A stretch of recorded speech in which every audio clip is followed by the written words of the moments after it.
মন্দির পাহারা দেওয়ার সবক দেন। এ মিয়া, ইমান আনছি কি মন্দির পাহারা দেওয়ার জন্য নাকি? এটা কি এতটুকু গায়রত নাই আমাদের?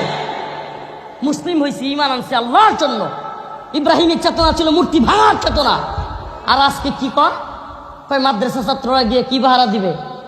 আমাদের মসজিদ পাহারা দেওয়ার ডিলারি নেন, মন্দির পাহারা দেওয়ার না। আপনাকে দায়িত্ব দেওয়া হয়েছে, উপদেষ্টা বানানো হয়েছে। আজকে বাইতুল মুকাররমের নিরাপত্তা নাই, আজকে বাইতুল মুকাররমের নিরাপত্তা দিতে পারতেছেন না। মন্দিরের নিরাপত্তা নিয়ে আপনাদের এত মাথা ব্যথা, যেখানে হিন্দু যুবকরা পর্যন্ত বলতেছে আমাদের মন্দির পাহারা দিয়া পূজা করা হইলে এই পূজা আমাদের দরকার নাই। হিন্দু যুবক বলতেছে আমাদের মন্দির পাহারা দিতে হবে কেন মুসলিমদের? আমরা বলি মন্দির যেমনি ভাবে আমরা ভাঙার কথাও বলি না, মন্দির পাহারা দিবে মুসলমান এটাও বলি না। যাদের মন্দির তারা পাহারা দিবে। আমরা মসজিদ কি তারা পাহারা দেয়? কথা কন না। আমাদের মসজিদ কি হিন্দুরা পাহারা দেয়?